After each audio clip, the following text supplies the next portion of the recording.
At my daughter's wedding 3 weeks ago, I gave her a passbook I'd been saving for 36 years.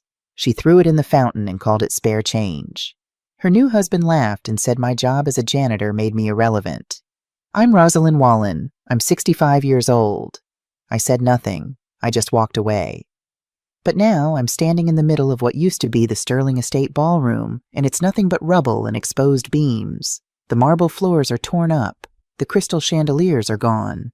The fountain where my daughter tossed away $8.7 million is demolished. My daughter Naomi pulls up in her white sedan, tires screeching on the gravel. She's still in her pajama pants and an oversized sweatshirt, hair unbrushed. She runs toward me, breathless. "Mom, what are you doing? This is the Sterling Estate." I adjust my hard hat and look at her calmly. "I know exactly what it is, baby. You can't just... There are contracts, bookings. Trevor and I were planning our anniversary party here next year. Those bookings have been canceled." She freezes. "What?" "I own it, Naomi. I bought the Sterling Estate in March 2019 for $4.2 million, and now I'm converting it into 60 units of affordable housing for working families." The color drains from her face. You own this?" "Yes. Every marble tile you walked on at your wedding. Every flower you chose. Every menu item. I approved them all." If you're listening from somewhere far away, drop your city in the comments so I can see how far this has traveled. And please, stay with me until the end. Let me tell you how we got here. Let me tell you about the 30 years I spent being invisible while building an empire that nobody saw. April 1994, I was 33 years old when everything fell apart. My husband Robert had been drinking for 5 years, but that spring he finally left for good. Took his paycheck, his truck, and every last dollar from our joint account. Left me with our 2-year-old daughter Naomi and exactly $412 to my name. I remember standing in our apartment on Tremont Street, a studio that cost $600 a month, holding Naomi on my hip while she cried for her daddy. The eviction notice was taped to our door. I had 15 days. I'd been working as a janitor at Berkshire Properties for 3 years. $8.50 an hour, midnight to 6 a.m. I'd cleaned 15 floors of office space while everyone else slept. Empty trash cans, mop floors, scrub toilets, wipe down desks where people left their coffee rings and crumbs without thinking about who cleaned them up. Most people didn't see me. I was invisible. A black woman in a blue uniform pushing a cleaning cart through empty hallways at 3 in the morning. Sometimes executives would work late, and they'd talk on their phones right in front of me like I wasn't there. Like I was furniture. That's how I heard about the duplex. It was a Tuesday night in May 1994. I was emptying the trash in the executive conference room on the 14th floor when I heard voices. 2 men, Charles Berkshire and his son James, looking at a portfolio of foreclosed properties. "This one in Roxbury," Charles said. $45,000, 2 units. Been sitting for 8 months. James laughed. "Dad, nobody wants a dump in Roxbury. The neighborhood's rough, the building needs work, and we're not in the business of charity. Someone will bite eventually. We'll drop it to 40. Even at 40, who's got that kind of cash lying around for a fixer-upper in that area?" I stood there with my trash bag, pretending I wasn't listening. But I was thinking, I want that duplex.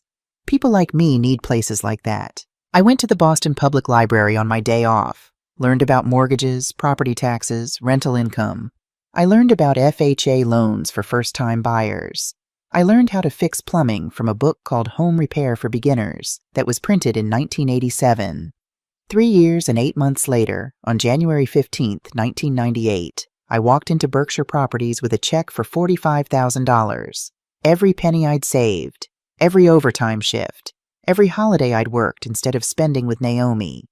Charles Berkshire looked at me like he couldn't believe I was real. "Mrs. Wallen," he said slowly, "you're buying the Roxbury property?" "Yes, sir. Cash offer. $45,000. I have my pre-approval letter from the inspector." James was there too. He stared at me. You're our night janitor." "Yes, sir. And I'm also a new property owner. I bought that duplex at 847 Maple Street, Roxbury. It had bad plumbing, holes in the walls, a leaking roof, and no working heat. I fixed it myself using library books and YouTube videos that were just starting to exist. It took me 6 months of weekends. I rented both units to single mothers like me, $400 a month each. They paid on time because they knew what it meant to finally have a stable place to live. That property paid for itself in 2 years. Then it paid for the next property. Then the next. I named every building after Black women in my family. The Roxbury duplex was Maya House, after my grandmother. The second property was Rosa Apartments, after my mother. The third was Harriet Place, after my great-aunt, who raised 5 children alone after her husband died in Vietnam. Naomi grew up watching me work. She saw me leave for my night shifts at 11 p.m. She saw me come home at 7 a.m. and sleep for 4 hours before taking her to school. She saw me in my janitor uniform at every school event I could make it to. She also saw other kids stare. She heard them whisper. When Naomi was 8 years old, a girl named Jennifer Patterson asked her at recess, "Your mom cleans toilets?" Naomi came home crying that day. "Mom, do you have to be a janitor?" "Baby, there's nothing wrong with being a janitor. It's honest work." "But it's embarrassing." That word, embarrassing, hurt more than anything Robert had ever said to me. By 2004, I owned 7 properties. By 2010, I owned 19. By 2015, 32.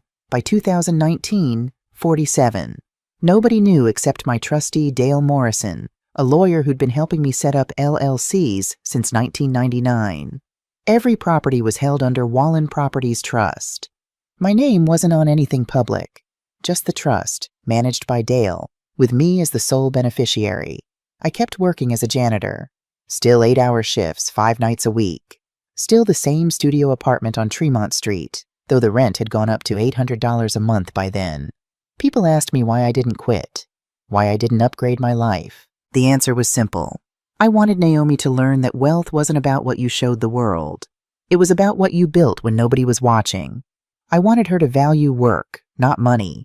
I wanted her to respect me for who I was, not what I had. I thought if she didn't know about the money, she'd love me for the right reasons. I was wrong. Naomi got a scholarship to Boston University in 2006, majored in business and event management, made Dean's List 3 years in a row. I was so proud. I went to her graduation in my best dress, a navy blue one from Macy's that cost $89. Her friends' parents were there in designer clothes, talking about their summer homes and investment portfolios. I stood in the back, holding a bouquet of carnations I'd bought at the grocery store for $12. Naomi saw me. Her face went red. She didn't introduce me to anyone. After the ceremony, she pulled me aside. "Mom, why did you wear that?" "This is my graduation dress, baby. I bought it special. It looks—" "Never mind." She wouldn't meet my eyes. "I have to go to dinner with some classmates. I thought we'd celebrate together. Maybe tomorrow. I'm sorry." She left with 5 other graduates and their parents. I watched them get into nice cars, BMWs, Mercedes, a Tesla. I took the bus home. That was 2010. She was 21 years old. By 2015, the distance had grown wider. Naomi worked in event planning for a company called Preston & Associates. She made $58,000 a year, which was more than I'd ever officially reported earning. She moved into a nice apartment in Cambridge, $1,400 a month. We'd have dinner once a month. She'd ask about my work, and I'd tell her about mopping floors and cleaning offices. She'd nod politely, then change the subject to her job planning corporate events and charity galas. One night in 2017, when she was 28, she said, "Mom, you're 60. Don't you think it's time to retire?" "I like working, baby." "But you're a—" She stopped herself. "A janitor. You can say it. I just mean, you've worked so hard. You deserve to rest." What she meant was, "You're embarrassing me." My friends think it's weird that my mother still cleans offices. By 2019, my portfolio was worth $28.5 million, 47 properties, 23 residential buildings providing affordable housing, 16 commercial properties with long-term business tenants, 8 mixed-use developments. I also had a separate account at First National Bank, a Passbook account I'd opened in 1988, 6 years before the divorce. Every time I got a bonus, every time I got a raise, every time I found $20 on the street, it went into that account. By 2019, that Passbook held $8.7 million. Nobody knew, not Dale Morrison, not the bank manager, Nobody. I kept working my night shifts at Berkshire Properties. Still emptied trash cans, still mopped floors, still cleaned the 14th floor executive conference room where I'd first heard about that duplex 25 years earlier. People still didn't see me. I was still invisible, but I saw everything.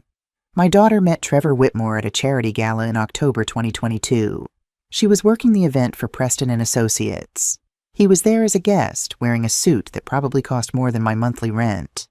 Trevor was 30 years old, portfolio manager at Harris Investment Management, Harvard MBA, tall, handsome, charming in that way that comes easy to men who've never had to struggle. He drove a BMW 3 Series leased at $1,400 a month. He wore a Rolex Submariner worth $18,000. Naomi called me the next day, breathless with excitement. "Mom, I met someone.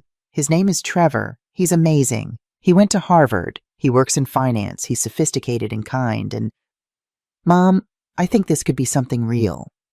"That's wonderful, baby. I'm happy for you. I want you to meet him." We met for coffee at a place called Café Noir in Cambridge. Trevor was polite, called me Mrs. Wallen, asked about my work. When I told him I was a janitor, I saw something flicker across his face, just for a second. Then the polite smile came back. "That's honest work," he said. Nothing wrong with that, but I heard what he didn't say. My girlfriend's mother is a janitor. They dated for 6 months. Real dates, nice restaurants, weekend trips to Martha's Vineyard, concerts at Symphony Hall. Naomi glowed. She was in love. Then in April 2023, Naomi brought Trevor to my apartment for dinner. It was the first time he'd seen where I lived. 800 square feet. 1 room, kitchen the size of a closet. He tried to hide his shock, but I saw it. The way his eyes scanned the small space. The way he sat carefully on my old couch, like he was afraid it might stain his pants. After dinner, while Naomi was in the bathroom, Trevor asked me, "Mrs. Wallen, has Naomi ever talked to you about her financial plans, her future?" "Not specifically. Why?" "I just want to make sure she's secure, that she's thinking long term." What he meant was, "Does your daughter have any money, or is she just as poor as you look?" "Naomi's smart," I said. "She'll be fine." What I didn't tell him, Naomi had a trust fund waiting for her, set up in 2015, $8 million. She'd get it when she was ready, when she understood that money was a tool, not a trophy. She wasn't ready yet. Trevor proposed in August 2023. Diamond ring, 2 carats, cost him $14,000 that he didn't have. I found that out later. He'd borrowed the money from his father. Naomi called me, crying with joy. "Mom, he proposed. We're getting married." "Congratulations, baby. I'm so happy for you. The wedding's going to be at the Sterling estate. Trevor's family is paying for everything. It's $75,000, Mom. Can you believe it?" I looked up the Sterling estate that night. Luxury wedding venue, historic building, booked solid for 18 months. Recently foreclosed, back on the market for $4.2 million. The same pattern as that duplex in 1994. Beautiful property, mismanaged, bankruptcy, opportunity. I called Dale Morrison the next morning. "Dale, I need you to look into a property for me, the Sterling estate, and I need you to do it quietly." Dale called me back 3 days later. "Rosalind, the Sterling estate is available. Foreclosure sale. The previous owners defaulted on a $3.8 million loan. Bank's asking $4.2 million firm. What's the condition? Structurally sound. Profitable business model, just poorly managed. Previous owners overspent on renovations and underestimated operating costs. If it's run correctly, it could generate $400,000 in annual profit. I want it." "That's a big purchase. May I ask why?" "My daughter's getting married there." Silence on the other end. Then, "Rosalind, she doesn't know about your portfolio, does she?" "No." "Are you sure this is wise?" "I'm not buying it for revenge, Dale. I'm buying it for protection." "Protection from what?" "I don't know yet, but something tells me I'm going to need it." I had Dale run a background check on Trevor Whitmore and his family. Standard procedure. I did it for all major relationships in Naomi's life. What we found was concerning. Trevor's father, Edward Whitmore, ran an investment firm called Whitmore Capital Advisors. On paper, it looked legitimate, but Dale found irregularities. Client complaints filed with the SEC, delayed redemptions, audit irregularities. The pattern looked like a Ponzi scheme. Edward had lost the family fortune in the 2008 financial crisis. Been rebuilding ever since, but not through legitimate means. He was using new investor money to pay old investors, promising returns he couldn't deliver. And Trevor? His name was on documents, corporate filings, investment prospectuses. He might not have known the full extent of his father's fraud, but he was complicit. His signature was everywhere. I closed on the Sterling estate on December 15, 2023. $4.2 million. Cash. Through Wallen Properties, LLC. I hired a property manager named Philip Donovan, former hospitality executive, 20 years of experience running event venues. I told him, run this professionally, book it solid, make it profitable, and if anyone asks who owns it, you tell them it's owned by Wallen Properties, LLC, managed by you. Philip understood discretion. 3 weeks after I bought the estate, Naomi called me. Mom, you won't believe this. The Sterling estate just confirmed our date, May 18th, 2024. Trevor's family already paid the deposit, $75,000. That $75,000 went straight into a trust account I'd set up for Naomi. She'd get it eventually, when she was ready.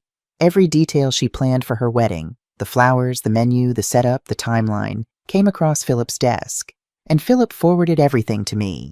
I approved every single choice my daughter made for her wedding at the venue I owned. She had no idea. For 6 months, I watched her plan the perfect day. She'd call me excitedly to tell me about the imported Italian marble floors, the crystal chandeliers, the fountain in the garden where they'd take photos. Mom, it's going to be perfect. Trevor's family knows all the right people.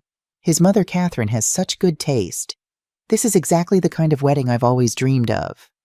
That's wonderful, baby. What I didn't tell her, I was planning something too.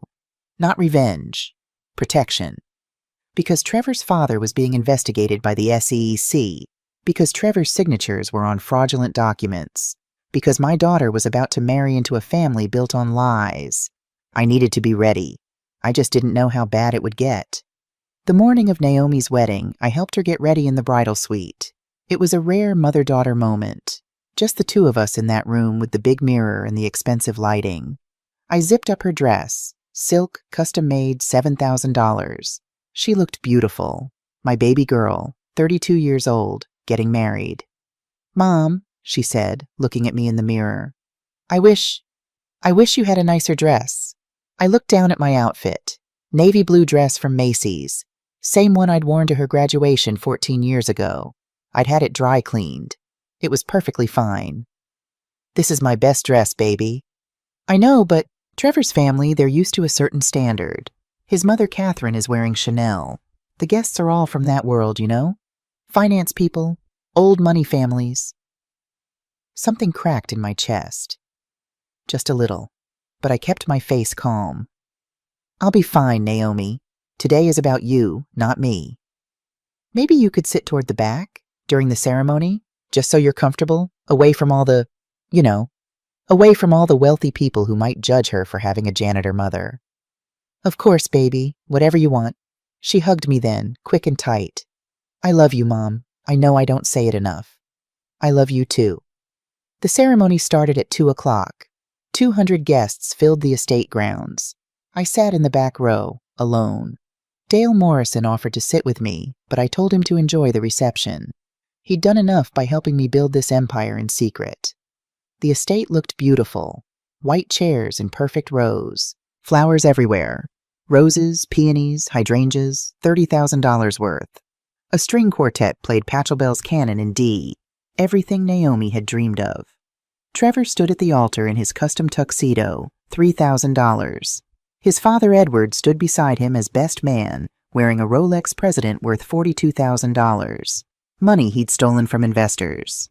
Trevor's mother Catherine sat in the front row wearing that Chanel suit Naomi had mentioned. $12,000.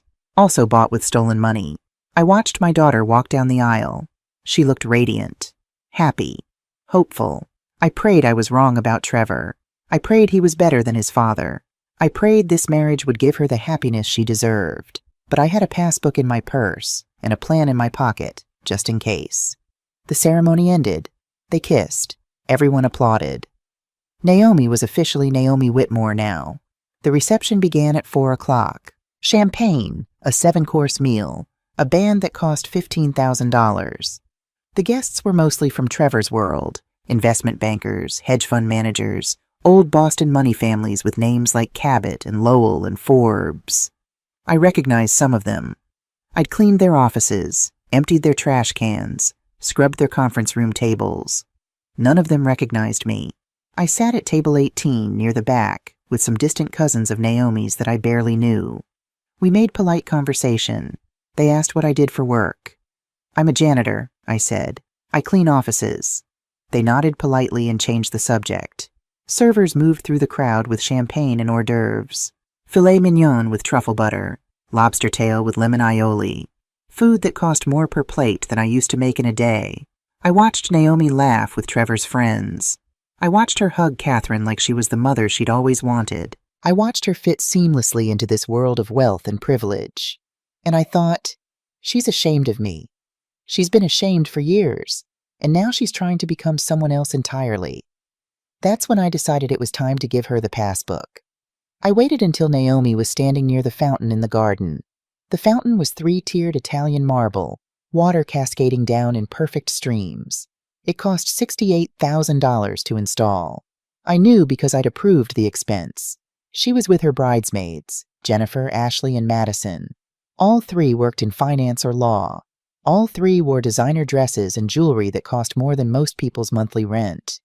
I approached with the package in my hands. Brown paper, simple ribbon, nothing fancy. "Naomi, honey, can I talk to you for a moment?" She turned. Her smile faltered when she saw me. "Mom, hi. We're taking pictures." "I know. I just wanted to give you this. I've been saving it for today." Jennifer leaned in. "Ooh, what is it? A gift?" "It's private," I said gently, but Naomi was already opening it. Right there, in front of everyone. The bridesmaids crowded around. Other guests started to notice. I saw Trevor's mother, Catherine, moving closer, champagne glass in hand. Naomi pulled out the passbook. Old leather, worn edges. First National Bank stamped in fading gold. Jennifer laughed. "Oh my God, is that a passbook? Like from the 80s? Ashley touched it like it was a museum artifact. "I've only seen these in movies. Do banks still use these?" Madison pulled out her phone. "Wait, I have to get a picture of this. This is so vintage." More laughter. More guests gathering. I felt the circle tightening around us.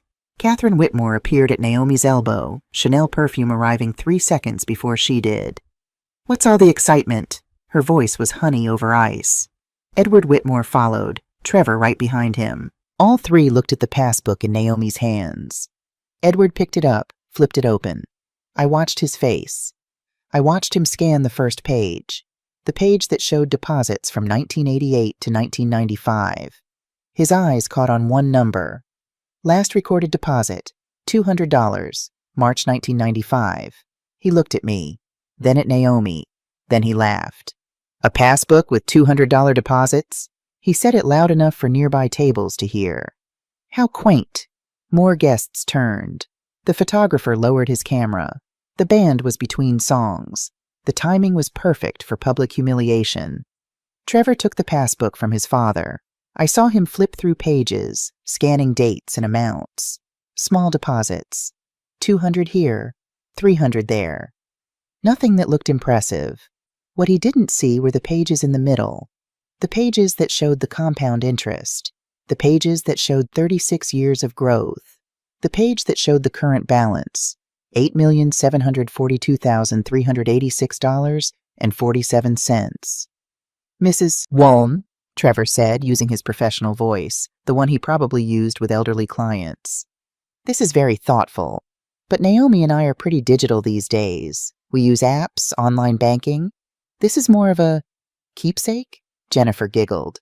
"Naomi, you should put it in a scrapbook, like a vintage family heirloom." Catherine sipped her champagne. "It's sweet, really, from a different era, back when people actually went to banks and filled out deposit slips by hand." The mockery was polite, sophisticated.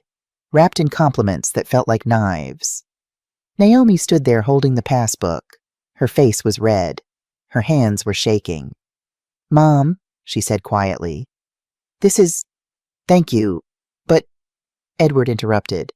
"If it's just old deposits, what did you say? $200? Then it's really just spare change, isn't it? Hardly worth holding on to."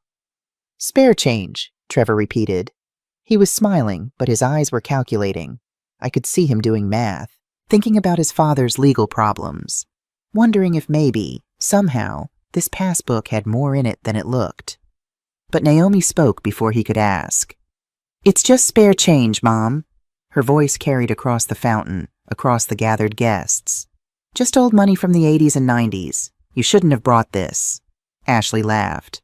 "Well, if it's just spare change, maybe it belongs in the fountain. You know, for wishes." More laughter rippled through the crowd. Guests were definitely watching now. This was entertainment. The old janitor mother bringing her poor person gift to the fancy wedding. Naomi looked at the passbook, looked at me, looked at Trevor and his family and her bridesmaids and the 200 guests who were watching. She made a choice. She held the passbook over the fountain. "Make a wish, everyone," and she dropped it. The leather book hit the water with a splash. It bobbed for a moment, pages swelling as water soaked through 36 years of documentation. 36 years of sacrifice. 36 years of proof that I'd built something extraordinary. $8.7 million floating in a fountain. The guests applauded. Someone whistled. Jennifer took a picture. "That's the spirit," Edward called out. "No point dwelling on the past." Trevor put his arm around Naomi. "Come on, babe. Let's do the first dance." They walked away. The bridesmaids followed. Catherine gave me a pitying smile before turning to join them. The crowd dispersed. The band started playing again. Servers brought out dessert. I stood there alone by the fountain. I didn't cry. I'd learned a long time ago that tears were a luxury working women couldn't afford on the clock. The habit stuck. I kicked off my shoes, stepped into the fountain. The water was cold, soaking through my stockings. I reached down and pulled out the dripping passbook. Water streamed from the leather, dripping onto the imported Italian marble they'd chosen because it photographed well. When I looked up, a few guests were still watching. Most had turned away, back to their champagne and conversations about summer houses in the Hamptons and stock portfolios. Philip Donovan stood near the service entrance. He was the only one who knew I owned this property. He met my eyes. I saw sympathy there, and anger. I nodded to him. "It's okay. Everything's going according to plan, because I'd known this might happen. I'd hoped it wouldn't, but I'd prepared for it." I walked toward the parking lot, my wet shoes squeaking with each step. The passbook left a trail of water drops behind me like breadcrumbs. Behind me, I heard music and laughter, my daughter's wedding reception continuing without me. They thought it was over. They had no idea it was just beginning. I sat in my studio apartment that night and dried the passbook with dish towels, laid it flat on my kitchen counter, watched the pages slowly separate as the water evaporated. The balance was still there, printed on page 47, $8,742,386.47. Spare change. I didn't sleep that night. Instead, I opened my safe, pulled out the files I'd been keeping on Trevor and his family. Dale Morrison's background check from 6 months ago showed the early warning signs. But I needed more. I needed to know exactly what Naomi had married into. Sunday morning, I called an old friend, Vincent Sterling, former FBI agent, now private investigator. We'd met 15 years ago when I'd needed background checks on potential tenants for one of my properties. He was 61, retired from the bureau, African-American like me, and he understood discretion. "Vincent, it's Rosalind Wallen." "Rosalind, it's been 3 years? How are you?" "I need your help. My daughter just got married. I need to know everything about her husband and his family." "Everything?" "Everything." We met at Mitchell's Coffee House on Tuesday morning. I brought the files Dale had compiled. Vincent brought his laptop and 30 years of investigative experience. "Trevor Whitmore," he said, pulling up records. 30 years old, works at Harris Investment Management. Portfolio manager. Salary $78,000 a year. "And his spending?" Vincent scrolled through credit card records, bank statements, public records. His eyebrows went up. $250,000 a year minimum. Rolex watch, $18,000. BMW lease, $1,400 a month. Country club membership, $6,000 annually. Restaurants, clothes, travel. Rosalind, this man spends like he makes $500,000. Where's the money coming from? That's the interesting part. Vincent pulled up more documents. Most of it's coming from his father, Edward Whitmore, but Edward's money is questionable. He showed me bank transfers, investment statements, client complaints filed with the Securities and Exchange Commission. Edward Whitmore runs what looks like a classic Ponzi scheme. Whitmore Capital Advisors, promises 12% annual returns, uses new investor money to pay old investors. He's been doing it since 2010, right after he lost everything in the financial crisis. How much? $4.8 million in total fraud. 23 families invested. Most are retirees, people who trusted him with their life savings. My chest tightened. And Trevor?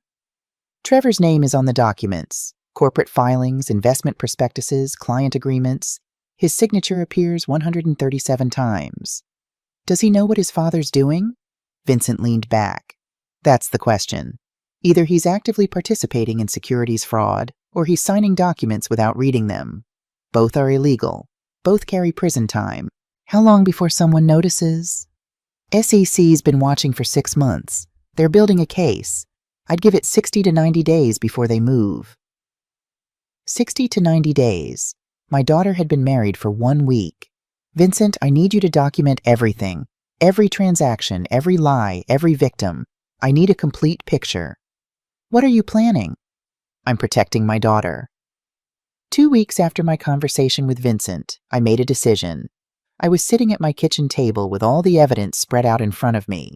Bank statements showing Edward's Ponzi scheme, credit card receipts showing Trevor's fraudulent lifestyle, documents with Trevor's signature appearing over and over on false investment reports.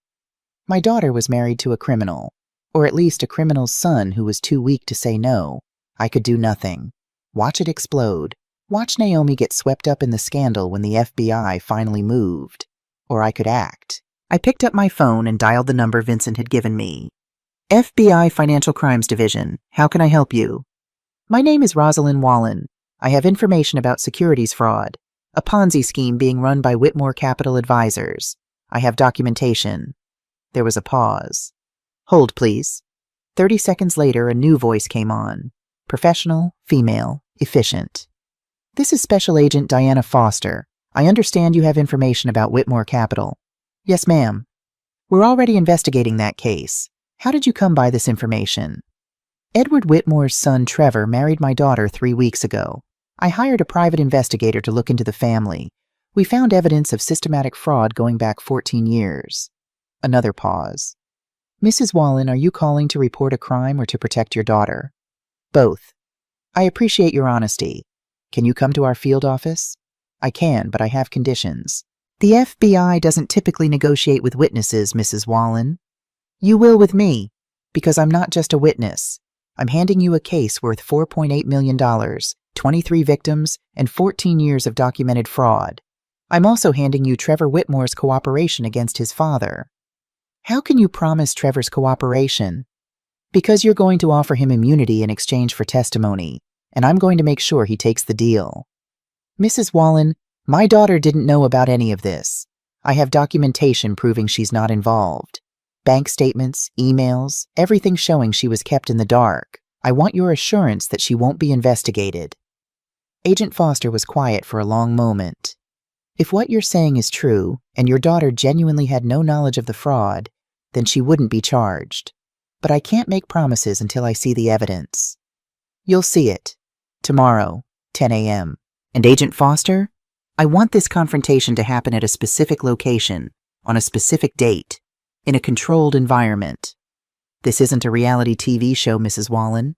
No, it's my daughter's life, and I'm going to make sure she sees the truth before your handcuffs do the talking. I could hear Agent Foster typing on a keyboard. Where and when do you want this confrontation? The Sterling Estate, 4 weeks from today, Saturday, 2 p.m. Why that location? Because I own it, and because that's where this all started. More typing, then.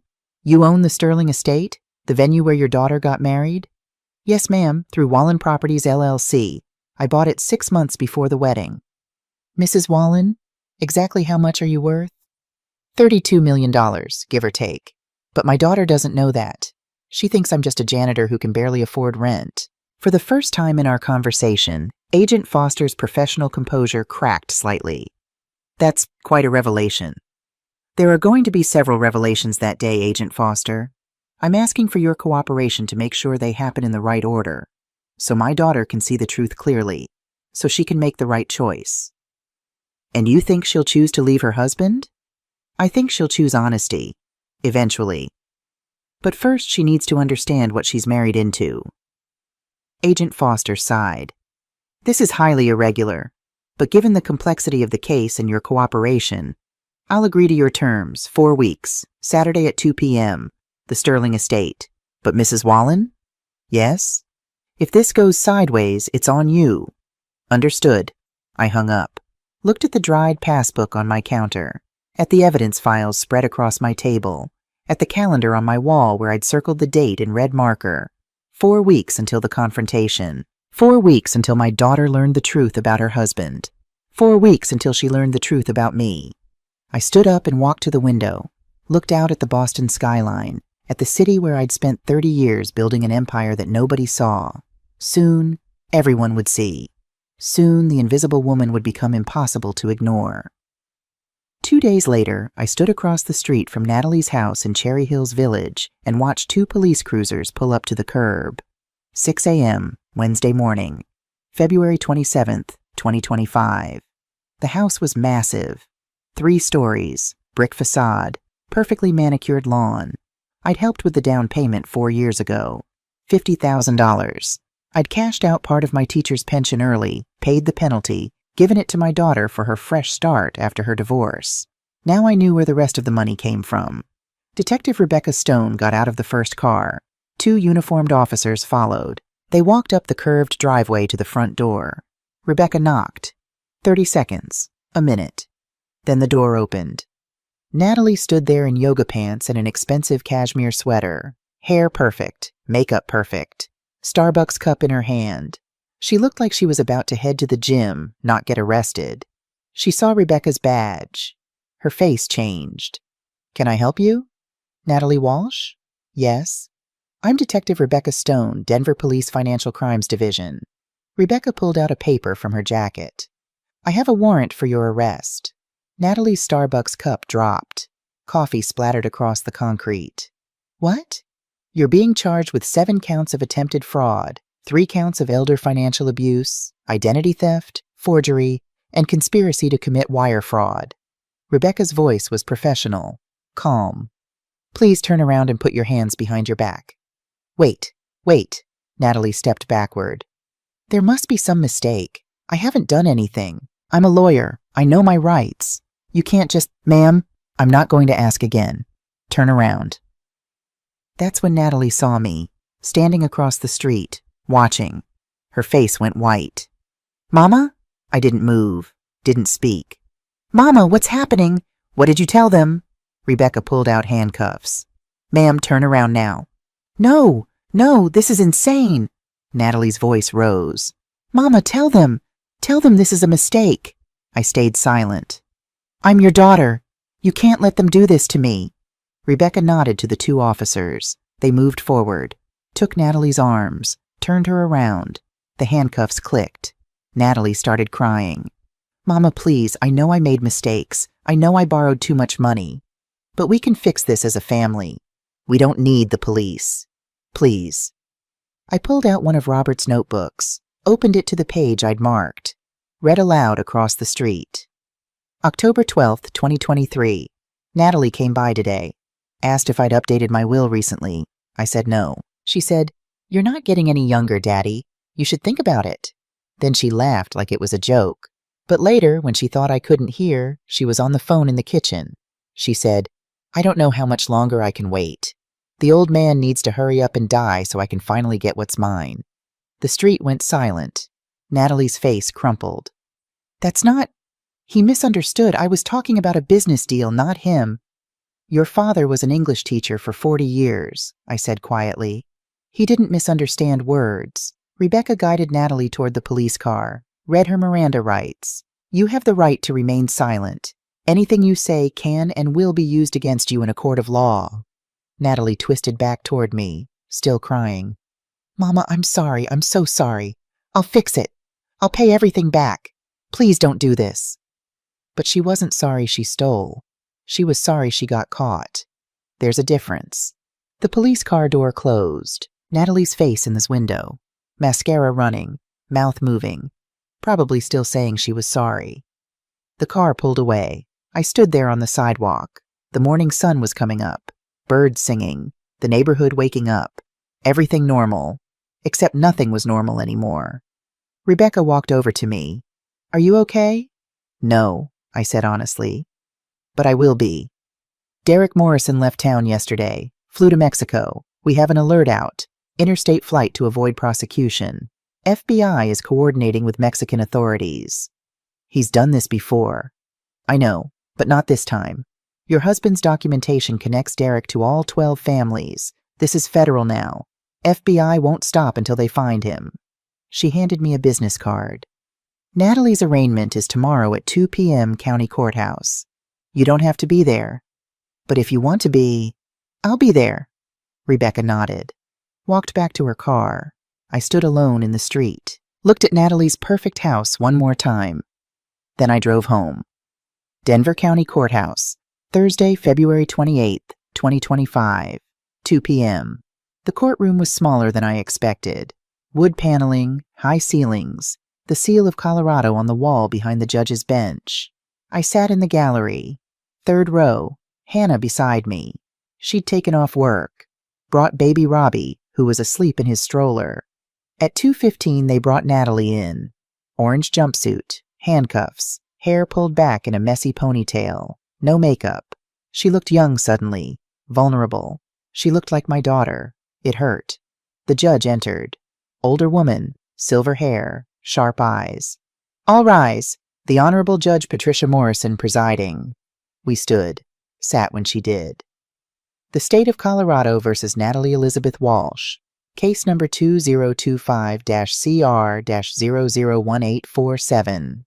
Natalie's attorney stood up. Aaron Mitchell. Expensive suit. Slick hair. The kind of lawyer who defends white-collar criminals and makes a fortune doing it. Your Honor, my client pleads not guilty to all charges. Judge Morrison looked at the prosecutor. A woman in her 40s. Andrea Connolly. Denver DA's office. Ms. Connolly, bail. Your Honor, the defendant is a flight risk. Her boyfriend, co-conspirator Derek Morrison, fled to Mexico 2 days ago. The defendant has significant financial resources and motive to flee. The state requests she be remanded to custody pending trial. Aaron Mitchell spoke up. Your Honor, my client is a respected attorney with deep ties to the community. She has no prior criminal record. She's not a flight risk. We request reasonable bail. Judge Morrison looked at the file in front of her. I've reviewed the evidence presented by the state. 7 attempts to defraud a family member. 3 elderly victims. Conspiracy with a known felon. She looked at Natalie. Bail is set at $500,000, cash or bond. Natalie couldn't post it. Derek had all the money. The defendant is remanded to custody. Trial date set for March 24th, 2025. The gavel came down. Next case. They led Natalie away. As she passed the gallery, she looked at me, mouthed something. Maybe I'm sorry. Maybe I hate you. I couldn't tell. 3 weeks later, March 24th, 2025. The federal courthouse downtown was bigger, more formal, more permanent. Because this wasn't just state charges anymore. The FBI had added federal counts, wire fraud, interstate conspiracy, elder abuse across state lines. Natalie was facing 20 years. The courtroom was packed. Media in the back rows, Natalie's neighbors, people from Robert's school. And in the third row, 3 elderly people sat together. Evelyn Tucker, 78. Raymond Fisher, 83. Irene Fletcher, 80. The people my daughter had stolen from. Irene caught my eye. She'd been my neighbor, my friend. Had coffee with me every Tuesday for 15 years. She nodded once. Sad but resolute. I nodded back. At 9 a.m., the trial began. Prosecutor Andrea Connolly stood in front of the jury, 12 people who would decide my daughter's fate. Ladies and gentlemen, this case is about trust, about family, and about what happens when someone violates both in the most calculated way possible. She gestured to a screen on the wall. A photo appeared. Robert, smiling, alive. My chest tightened. This is Robert James Harrison. For 37 years, he saved money. Small amounts, $50 here, $100 there. He was a history teacher. He understood patience. He understood planning. By 2025, he had saved $3,472,618. The jury leaned forward. Robert never told anyone about this account. Not his wife, not his daughters. He kept it secret because he was afraid. Afraid of the defendant, his own daughter, because for 5 years she attempted to steal that money. 7 times. 7 separate attempts using forged documents, forged signatures, lies. Andrea clicked through images. Security footage from the bank. Natalie at the teller window. Different dates. Different clothes. Same face. The defendant didn't act on impulse. This was calculated. Patient. Cruel. While her father was dying of heart disease, she was at the bank trying to steal his life savings. She paused. And when the attempts failed, the defendant turned to other victims. 3 more photos appeared. Evelyn, Raymond, Irene. 3 elderly people. Total theft, $55,000. People who trusted the defendant because she was Christina Harrison's daughter, because she worked in senior care, because she seemed trustworthy. Andrea's voice hardened. The evidence will show that Natalie Walsh is not a victim of manipulation. She's a predator, and it's time to hold her accountable. She sat down. Aaron Mitchell stood up, walked slowly to the center of the room. Ladies and gentlemen, my name is Aaron Mitchell, and I represent Natalie Walsh. I'm here to tell you about the real predator in this case. He clicked a button. Derek's mugshot appeared. Derek Samuel Morrison, 40 years old, 2 prior convictions for elder fraud. A professional con man who targets women, manipulates them, uses them to access money, and then disappears when things go wrong. He paused. Let it sink in. Derek Morrison met Natalie Walsh 6 years ago. He was charming, successful. He told her he loved her, and slowly, methodically, he turned her into a tool for his crimes. Aaron's voice was smooth, sympathetic. Yes, Natalie made mistakes. Yes, she trusted the wrong person. But making mistakes is not the same as being a criminal. My client is a victim, and Derek Morrison, the real predator, isn't even here.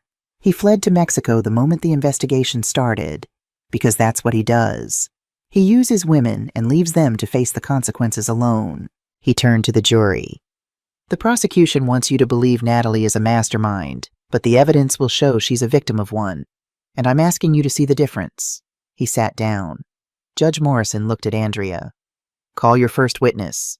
Andrea stood. Her eyes met mine across the room. The prosecution calls Christina Harrison to the stand. I walked to the witness stand, put my hand on the Bible. Do you swear to tell the truth, the whole truth, and nothing but the truth? I looked at Natalie. She was staring at me, eyes wet. I do. I sat down. Andrea approached. Mrs. Harrison, how long were you married to Robert James Harrison? 36 years. And when did you first learn about the $3 million account? The day of his funeral, February 24th, 2025. Can you tell the jury what happened that day? I told them everything. The envelope, the passbook, Natalie trying to throw it away, me digging through the garbage at 4:30 in the morning, going to the bank, finding out about the money, the 7 unauthorized access attempts, the safe deposit box, the notebooks, the emails. Your husband documented everything for 5 years, Andrea said. Why didn't he tell you while he was alive? I pulled out one of the notebooks, opened it to the first page, read Robert's words aloud. I can't tell Christina yet. She'd never believe our golden child could do this. My voice broke. He was protecting me, because he knew I'd never believe my daughter was a thief without proof. And he was right? Yes, he was right. If Robert had told me, I would have defended Natalie, called him paranoid, maybe even left him. I wiped my eyes. My husband carried this burden alone for 5 years, so I wouldn't have to make that choice.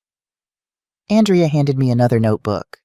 Please read the entry from October 12th, 2023. I read it. The entry about Natalie wishing Robert would hurry up and die. Several jurors were crying. Mrs. Harrison, your husband died 4 months after that entry. Do you believe your daughter wanted him dead? Aaron Mitchell stood up. Objection. Speculation. Sustained, Judge Morrison said. Andrea rephrased. What did the medical examiner find when they reopened your husband's case? Elevated digoxin levels. It's a heart medication. Robert wasn't prescribed it. In high doses, it causes heart attacks. The ME said it was suspicious, but not conclusive enough for murder charges. Gasps in the courtroom. Where would someone get digoxin?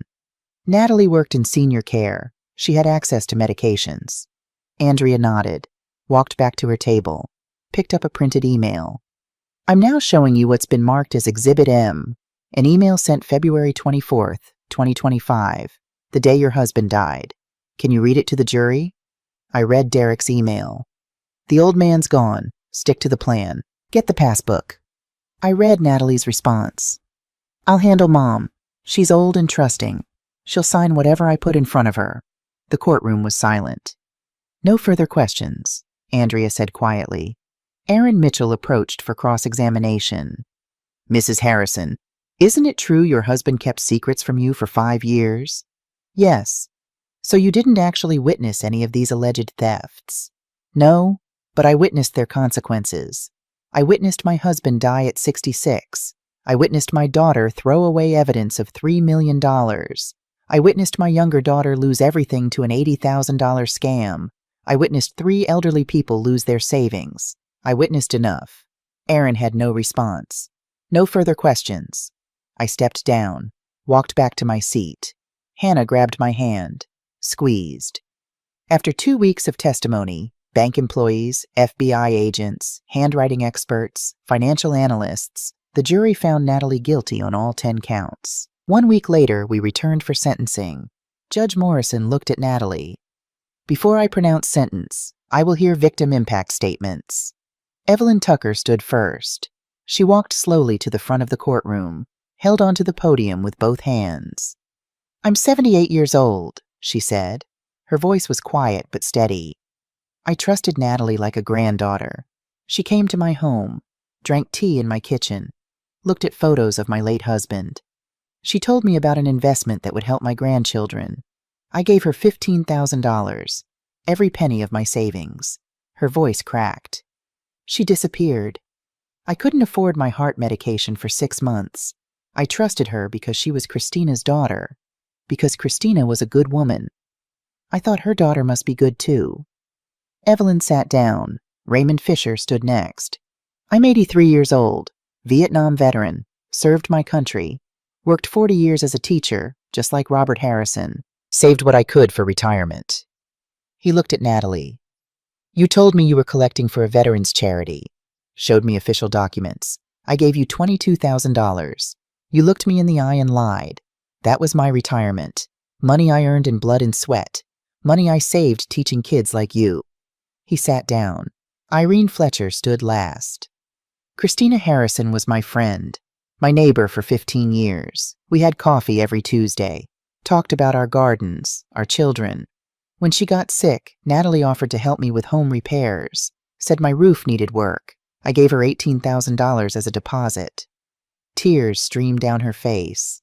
The work never happened, and Christina never knew her daughter was stealing from her dying friend. She looked at me. I'm so sorry, Christina. I should have told you. You have nothing to be sorry for, I said. Irene sat down. Judge Morrison looked at Natalie.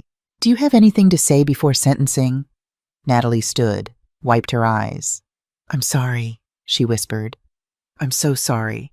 I made terrible mistakes. I let someone manipulate me. I hurt people I love. If I could take it back, I would. Judge Morrison's expression didn't change. Ms. Walsh, I've read 5 years of journals written by your father. I've seen security footage of you attempting to steal from him 7 times. I've heard testimony from 3 elderly victims you defrauded. You showed no remorse until you were caught. She paused.